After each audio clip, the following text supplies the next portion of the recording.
विचार से प्राप्त हुआ है और मेरी मेहनत भी रही है कुछ। तो मुझे पढ़ाई करने के लिए तो सबने प्रेरित किया है और सबसे बड़ी बात ये रही है कि अगर आपको सफलता प्राप्त करनी है अपने जीवन में तो आपको अपने विद्यालय पर विश्वास रहना चाहिए।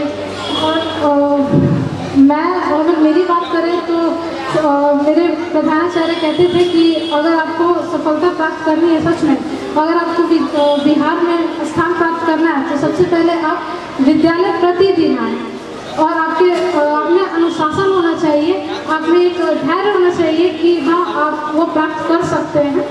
तो थैंक यू सर। अब मैं पूछना चाहूँगा, जो बच्चे या गार्जियन कुछ पूछना चाहते हैं तो वो अपना क्वेश्चन रेज कर सकते हैं। मैं इस बच्ची से बोलूँगा, उसका जवाब देने की कोशिश करेगी। किसी का कोई क्वेश्चन है? जो भी बच्चा है, जनरली ये पूछते हैं कि कितने घंटे पढ़ाई करती थी एग्जाम के 1-2 महीने पहले, आप कितने घंटे पढ़ाई करती थी? अगर आप लगातार स्कूल निरंतर जा रहे हैं और लगातार आपका रूटीन मेंटेन है 2 से 3 घंटे का, तो आपको लास्ट के महीने में ज़्यादा पढ़ने की जरूरत नहीं है। आप रिलैक्स होकर आराम से 4 घंटे भी अगर पढ़ेंगे, 4 से 5 घंटे, तो आपका सिलेक्शन हो सकता है बिहार टॉप में। दिन में कितने घंटे मोबाइल चलाती थी? हाँ, तो मोबाइल एक बहुत बड़ी डिस्ट्रैक्शन होती है हमारे लिए, पर अगर आप 10th में आप थोड़े बहुत सिंसियर हो चुके हैं, आपको पता होगा कि आपको कितना चलाना है। हो सकता है बहुत सारे बच्चे मोबाइल का यूज़ नॉर्मली। आप एग्जाम के 2 महीने पहले क्या मोबाइल का यूज़ करती थी? मतलब उस पर मनोरंजन के लिए, रील्स के लिए या और दूसरे सोशल मीडिया के यूज़ के लिए, या सिर्फ पढ़ाई से संबंधित चीज़ें देखती थी? मतलब मैं यूज़ तो करती थी, लेकिन कभी कभी मतलब 15-20 मिनट ऐसे नॉर्मली यूज़ कर लेती थी, लेकिन ज़्यादातर पढ़ाई के लिए हम लोग सर्च करते रहते हैं, तो गूगल पे चाहिए। That's really good. 15 to 20 minutes she is saying she was using for her entertainment, reels and social media, and rest of the time she was using for her studies, using Google. So that is very good. This is a very good control over the social media, and everybody, every student and parents must learn this control and they teach. So I will advise to keep the children away before the exams with this social media and mobile. But this is not advisable. She can learn from her books, notebooks, and teachers' notes. That is good enough. But even if she is utilizing, it must be for 15 to 20 minutes per day, not more than that. Thank you. And I will ask, what is your ambition in your life? What you want to become? Just tell so that others could get inspiration from you. फिलहाल तो मैं NEET के preparation के लिए पटना में पढ़ाई कर रही हूँ, जो कि बिहार सरकार द्वारा BSc फ्री कोचिंग चलाया जा रहा है नीट और जेईई के लिए। और मेरा मिशन है कि मैं नीट क्रैक करके फिर डॉक्टर बनूँ और यहाँ के लोगों की सेवा करूँ। बहुत बढ़िया, बहुत बढ़िया। ये पूरे टीम को, पूरे यहाँ के जो बिहारवासी हैं, जो स्कूल के लोग हैं, हमारे MLC साहब हैं, पूरे अनुमंडल और जिला के लोग, हम ये शुभकामना देते हैं उनके तरफ से कि आप जीवन में बहुत आगे बढ़ें, एक बहुत ही बेहतरीन डॉक्टर बने और हमारे देश के जो रोगी हैं उनका आप जान बचाएं और उनको, उनके लिए एक भगवान बने। मेरी बहुत बहुत शुभकामनाएं, best wishes. Thank you sir.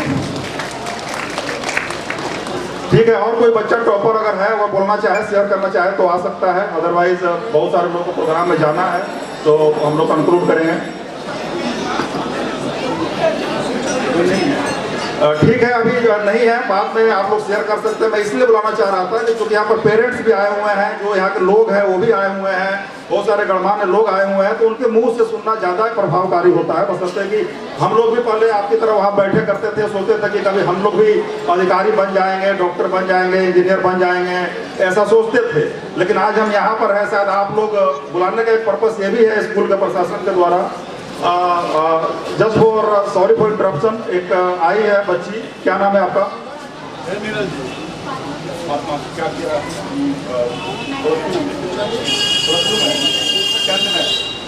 क्या नाम है? फातिमा परवीन अभी 10th बोर्ड में बहुत अच्छा परफॉर्म किया है। इनसे मैं सेम चीजें बताऊंगा जो प्रिया कुमारी ने बताया। अपने बारे में ब्रीफ जानकारी दीजिए और कैसे तैयारी किया, आगे क्या बनना चाहती हैं और क्या एडवाइस देना चाहती हैं जो बच्चे हैं, क्योंकि आप उनके एज की है। आप जो समस्याएं झेल रही हैं वही समस्याएं वो लोग भी झेल रहे हैं। हमारी समस्याएं, हमारे प्रॉब्लम्स और हमारे हैंडल करने का तरीका अलग है, लेकिन वो आप जो कर रही हैं वो उनके लिए ज्यादा सही एडवाइस होगा, क्योंकि आप उनके साथ कदम पे कदम मिला के चल रही हैं। ठीक है, आप अपने बारे में बताइए। धन्यवाद। पहले तो यहाँ जितने भी अतिथि आए हैं उनका स्वागत है और आप सबको हार्दिक नए वर्ष की शुभकामनाएं। मेरे जूनियर्स को मेरी तरफ से नमस्कार। मैं बोलना चाहती हूँ, आप जितने भी घंटे पढ़े, मन लगा के पढ़े। अगर आपको इंटरेस्ट होगा पढ़ने में तो आप कुछ भी कर सकते हैं। जब साइंस का मैथ में नहीं बनता था या फिजिक्स का कुछ नहीं आता था समझ में या केमिस्ट्री का, तो क्या करते थे? पहले तो क्वेश्चन नहीं बनता है तो फ्रस्ट्रेशन होता है, एटलीस्ट उसको 1-2 बार और ट्राई करना चाहिए। फिर भी नहीं हो तो आपके शिक्षक हैं, उनसे पूछें, डिस्कस करें क्वेश्चन, उससे कोई ना कोई सॉल्यूशन निकलेगा, नए कॉन्सेप्ट समझेंगे। साइंस के लिए आपने कौन सी किताबें पढ़ी थी? साइंस के लिए मैंने तो ज़्यादातर एनसीईआरटी पर ध्यान दिया, क्योंकि ज़्यादातर most of the question NCERT से फ्रेम होते हैं और रेफरेंस में एस्टन बुक यूज़ किया था। ओके, और आर्ट्स सब्जेक्ट्स के लिए? आर्ट्स हिस्ट्री एक ऐसा सब्जेक्ट है जिसको आप रेगुलर पढ़ते रहे, डेट्स डेली देखते रहे, याद करते रहे। जो चीज़ें नहीं याद होती हैं वो स्टिकी नोट्स पे लिख के दीवार पे कहीं चिपका ले, जहाँ आप डेली देखते हैं। ये बहुत बड़ी बात बताई। ये देखो, इन्होंने, चूंकि आदमी का काम है भूल जाना, भूलना जरूरी भी है, क्योंकि बहुत सारी अवसाद भरी भी यादें होती हैं, लाइफ में आती हैं, गुजरती हैं, जिसको भूलना जरूरी होता है। तो ये भगवान ने हमें बना के भेजा है कि अगर कोई चीज़ को याद रखना है तो हमें बार बार प्रयास करना पड़ेगा। तो इन्होंने बताया कि उन्होंने चिपका के रिवाइज करती थी, नोट्स बनाती थी, ताकि उसको रिमाइंड कर सके, बार बार रिवाइज कर सके और उसको तैयार कर सके। और बेसिकली ये इसी का टेस्ट है, ये टैलेंट रिवार्ड नहीं है, ये हार्ड वर्क और स्मार्ट वर्क रिवार्ड फंक्शन है। एक्चुअली देखा जाए तो मेरे नज़रों में तो जो लड़का इसमें हार्ड वर्क करता है और स्मार्ट वर्क करता है वही सक्सेसफुल होता है। और टैलेंट का रोल है, लेकिन मेन हार्ड वर्क और ये स्मार्ट वर्क है, वही हमको फाइनली लाइफ में भी और अपने एकेडमिक्स में सफल बनाता है। मैं जानना चाहूँगा कि आपका क्या भविष्य में करियर के लिए क्या आपने सोचा है और क्या बनना चाहती है देश के लिए? मैं तो फिलहाल अभी जेईई की तैयारी कर रही हूँ पटना में, और मैं इंजीनियर बन के अपने देश की टेक्नोलॉजी को आगे ले जाना चाहती हूँ। मतलब जहाँ चाइना सस्ती चीज़ें, मतलब सेकेंड हैंड चीज़ें बना के आगे निकल रहे हैं, वहीं पे हम लोग अच्छी चीज़ें और क्वालिटीफुल चीज़ें बनाएं और उसको कम से कम दाम में मतलब दुनिया में प्रस्तुत करें। Very big thanks to this ideology, this thinking of this girl, this student. She is saying that she wants to become an engineer and want to serve the country by becoming an engineer. हमें बताकर आज थोड़ी गलानी भी हो रही है कि आज भी हमारा देश जो है, आपके पास जितने भी मोबाइल होंगे शायद वो मेड इन इंडिया नहीं है। वो लोग सब जितने भी रखे हैं स्मार्टफोन सब मेड इन चाइना ही है वो।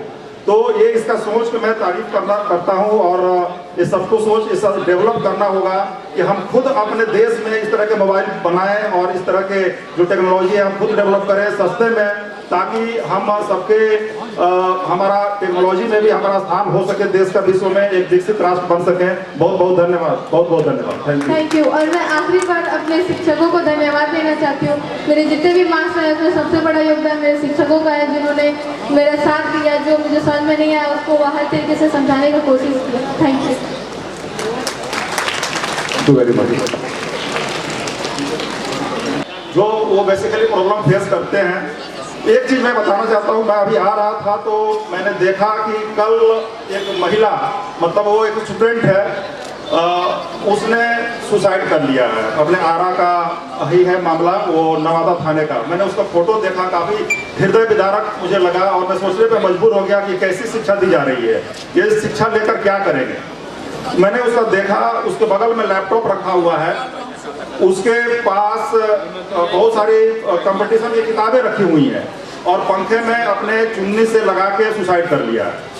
तो हमने तुरंत संपर्क किया वहाँ के थाने से, मामला क्या है, तो कारण स्पष्ट नहीं हुआ, लेकिन जहाँ तक ये लगा कि आज हमारे इस मेटेरियलिस्टिक वर्ल्ड में जो भौतिकवादी युग है, इसमें सब लोग बहुत जल्दी और बहुत ज़्यादा पाने की इच्छा रखते हैं, जो कहीं ना कहीं उनको इस डिजास्टर की तरफ लेके जा रहा है। तो इसमें हमें एक सोचने की ज़रूरत है, जो भी यहाँ के टीचर्स हैं, जो पेरेंट्स हैं और जो भी ऑफिसर्स हैं, जो भी जुड़े हुए हैं, समाज के सेवी हैं, हमारे माननीय जो विधायक जी हैं, मंत्री जी हैं, कि एक मोरल एजुकेशन की भी बहुत सख्त ज़रूरत है। न सिर्फ भौतिकवादी एजुकेशन की, मोरल एजुकेशन में कहीं ना कहीं पिछड़ रहे हैं, जिसकी वजह से ये आखिर हम क्यों जान ले रहे हैं अपनी, क्या अंतर है। ठीक है, हमने नहीं टॉप कर पाया, हमको इंजीनियर पहले अटेम्प्ट में नहीं बन पाए, तो क्या हो जाएगा। ये भगवान ने हमको लाइफ दिया है, जिंदगी दिया है, हम क्यों इसको इसी तरह से गंवा दे बिना कुछ किए। उन्होंने भेजा है कि जाके आप कुछ करो। तो सबसे पहली चीज़ मैं बता रहा हूँ कि यहाँ पर रिवार्ड हार्ड वर्क के लिए होना चाहिए और जो कंसिस्टेंसी है उसके लिए होना चाहिए, स्मार्ट वर्क के होना चाहिए। और यदि कोई बच्चा या कोई गार्जियन उसको लगा कि बच्चा अभी फिलहाल नहीं अच्छा कर पाया, कोई घबराने की जरूरत नहीं है, कोई ज़रूरत नहीं है। लेकिन इतना तय है कि जो मेहनत करता है लगातार, उसको किसी न किसी रूप में रिटर्न मिलता है, वो कभी बेकार नहीं जाता है। इस बात को समझना चाहिए कि जैसे आप मेहनत करते हैं, बैंक में आपके खाता में पैसा डालते हैं, वो आपको कभी न कभी वो मूल प्लस उसका ब्याज के साथ रिटर्न होता ही है। तो आप बस मेहनत कीजिए और तुरंत जो है बहुत बड़ी सफलता और बहुत बड़ी सैलरी की चिंता मत कीजिए। इससे कहीं ना कहीं जाकर हम डिप्रेशन, एंजाइटी के शिकार होंगे। और जैसा ये घटना घटा हमारे भोजपुर जिले में, बहुत ही दुखद है, बहुत ही पैथेटिक है। This should not be repeated. तो मैं फिर से टीचर्स को ये बोलना चाहता हूँ, ठीक है, जो बच्चे टॉप कर रहे हैं अच्छी बात है, लेकिन जो बच्चे प्रयास कर रहे हैं उनकी भी सराहना और पुरस्कार वितरण पहले होना चाहिए। Effort matters, not the position. कितना आपने सच्चे दिल से प्रयास किया, भगवान ये भी देखते हैं कि आपकी भक्ति कैसी है, कितना लगन से, कितना मेहनत से आपने प्रयास किया, इसके लिए रिवार्ड दिया जाता है कहीं भी। और लाइफ में सक्सेसफुल वही भी होता है। तो कहने के लिए इसमें बहुत सारी चीज़ें हैं, दिस विल टेक टाइम। तो मैं थोड़ा कंक्लूड करूँगा बच्चों के लिए जो 10th क्लास के हैं और 12th क्लास के हैं, उनको आगे जो मुझे लग रहा है जो समस्याएं झेलने को मिलती है, क्योंकि सभी लोग चाहते हैं कि हम लॉयर बने, डॉक्टर बने, इंजीनियर बने, बिजनेसमैन बने। आप ही में से कोई कल हमारा लीडर बनेगा, सीएम बनेगा, पीएम बनेगा, और जो है आप ही के ऊपर हमारे देश का जो ड्राइविंग पोजीशन है वो रहेगा। हम आज यहाँ हैं, कल आप लोग यहाँ आएंगे, कोई यहाँ पर एसडीएम, डीएम बनेंगे, कोई पुलिस अधिकारी बनेंगे, कोई एडवोकेट बनेंगे, कोई चार्टर्ड अकाउंटेंट बनेंगे, कोई बिजनेसमैन बनेगा, कोई फार्मर बनेगा, कोई लेबरर बनेगा, कारपेंटर भी बनेगा। कोई काम छोटा बड़ा नहीं होता है। अनफॉर्चुनेटली हमारे कंट्री में एक क्लास बना दिया गया है जॉब का, class 1, class 2, class 3। This is not the case in foreign countries. वहाँ कोई क्लास नहीं है। एक कारपेंटर का, एक कॉबलर का और एक जो ब्लैक स्मिथ है, जो लोहार है, उसको सारे के सेम सैलरी है जितना एक साइंटिस्ट का है, एक डॉक्टर का है और एक दूसरे लोग हैं। तो इस चीज़ धीरे धीरे हमको लगता है कि जैसे हम डेवलप करेंगे, सोसाइटी थिंकिंग बदलेगी, सबको ये खत्म हो जाएगी। जो भेद बनाया गया है क्लास का, ये नहीं रहेगा। सब जॉब इम्पोर्टेंट है। एक लेबरर का भी जॉब उतना ही इंपॉर्टेंट है, एक फार्मर का भी जॉब उतना ही इंपॉर्टेंट है जितना एक साइंटिस्ट का है, एक सोल्जर का है, एक सिपाही का है, एक टीचर का है। नो जॉब इज स्मॉल और no job is great. All are equal for the society, for the country.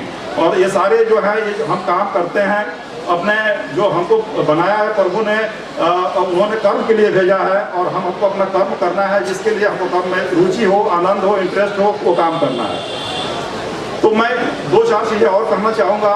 जो बच्चे जो 10th में है, जो आगे जाएंगे, पढ़ाई में इंटरेस्ट आने के लिए थोड़ा सा पढ़ने का तरीका उनको बदलना होगा। टीचर्स को भी मैं आग्रह करूँगा। जैसे कि एक एग्जाम्पल देता हूँ, जैसे मान लीजिए कि यहाँ पर हमारी गंगा नदी अभी बह रही है। ये गंगा नदी ये कब से बह रही है, और बच्चों को बताएं, बच्चे खुद जानने की कोशिश करें कब से, मतलब 1000 साल पहले, 1 लाख साल पहले, 50 लाख साल पहले, कब से बह रही है, कैसे बह रही है। तो ये चीज़ें जब तक बच्चों में आएगी तब फिर खुद ब खुद उनको इंटरेस्ट जगेगा और सारी चीज़ें वो जान जाएंगे। आपको जानकारी के लिए बता दें, गंगा तब बह रही थी जब हम नहीं थे, मतलब हम मानव के रूप में भी नहीं थे। हम शायद बंदर और चिंपैंजी थे, हम मानव के रूप में शायद 3 लाख साल पहले यहाँ पर आए।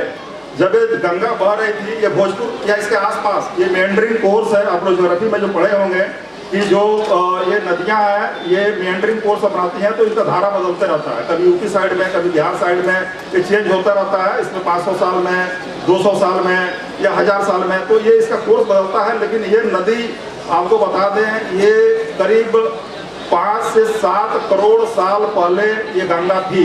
उस समय हम नहीं थे। अभी हम जहाँ पर हैं, यहाँ पर एक महासागर हुआ करता था, जिसको तिथिस सी कहा जाता है। अभी यहाँ पर नहीं था। तो जब आप जानेंगे इस तरह से एक क्रोनोलॉजिकल ऑर्डर में, जियोलॉजिकल ऑर्डर में कि कैसे बना, तो आपको इंटरेस्ट उस सब्जेक्ट में खुद ब खुद जगेगा।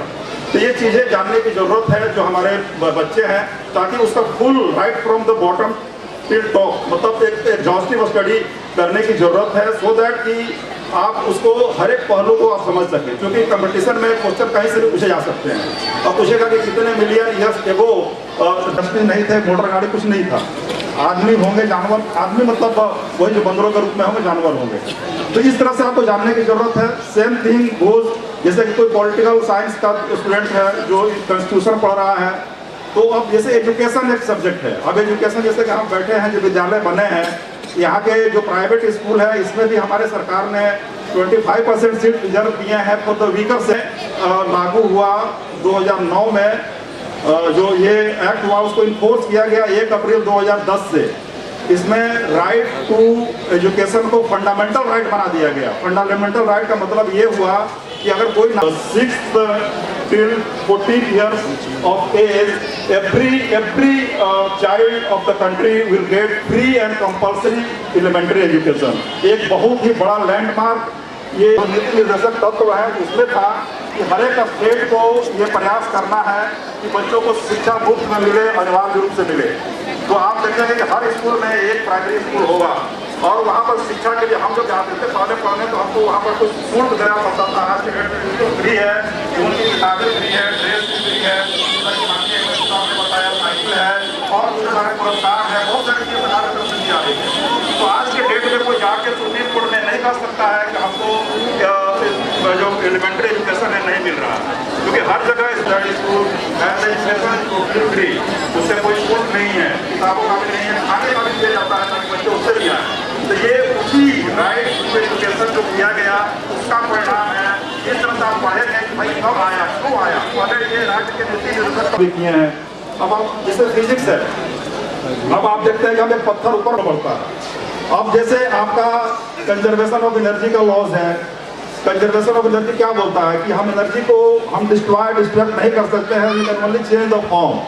जैसे आपका होता है, उससे वहां से रोटेट करता है व्हील को, तो रोटेशनल एनर्जी प्लस गाड़ी आगे बढ़ती है, वो ट्रांसलेशनल एनर्जी हुआ। तो जितना हीट जनरेट हुआ that is converted into translational energy and kinetic energy. ये सिंपल सा प्रिंसिपल है। तो इस तरह से यदि आप पढ़ेंगे तो आपके लिए फिजिक्स आसान हो जाएगा कि भाई there are some basic principles, basic universal laws in physics. Same goes in electrostatics, electromagnetism. जब भी आप जाएं वहाँ पर जहाँ हमारे न्यूक्लियर रिएक्टर्स जो बनाए गए हैं उसमें भी यही चीज़ें हैं। बेसिक है कुछ laws of linear momentum, conservation of linear momentum, conservation of angular momentum, और हमारा जो न्यूटन्स लॉज ऑफ मोशन है, ग्रेविटेशनल लॉज हैं। इसी तरह से आप इलेक्ट्रोमैग्नेटिज्म में जाएंगे तो वहाँ भी बहुत सारे लॉज हैं, लेंजेस लॉ है, फ्राइडेज लॉ है, जो कंजर्वेशन पे ही डिपेंडेंट है। तो ये कुछ बेसिक प्रिंसिपल्स है, यदि तो आप समझ लेंगे बेसिक के रूप में, तो then your path will be clear. जो बच्चे नीट या इंजीनियरिंग की तैयारी की बात कर रहे हैं तो उनके लिए काफ़ी हेल्पफुल होगा। उनको बेसिक्स क्लियर करने की जरूरत है। जब बेसिक्स क्लियर होगा तभी उनका फाउंडेशन स्ट्रांग होगा, और तभी उनका जो कैरियर का इमारत है उस पर बन पाएगी। अगर हम बांस के फूस के अगर फाउंडेशन पे हम चाहेंगे कि हम एक बहुत बड़ा बिल्डिंग बनाएं तो पॉसिबल नहीं है, दैट विल कोलैप्स। तो you have to first strengthen your basics, the basic concepts, और एक बार आपका फाउंडेशन स्ट्रांग हो जाता है then you can build your superstructure over there, you can become anything. तो इन्हीं शब्दों के साथ मैं खत्म करना चाहता हूँ। यहाँ पर आए चूँकि बहुत सारा कार्यक्रम लोगों का है, तो बहुत बहुत धन्यवाद और नए साल की बहुत बहुत शुभकामनाएं।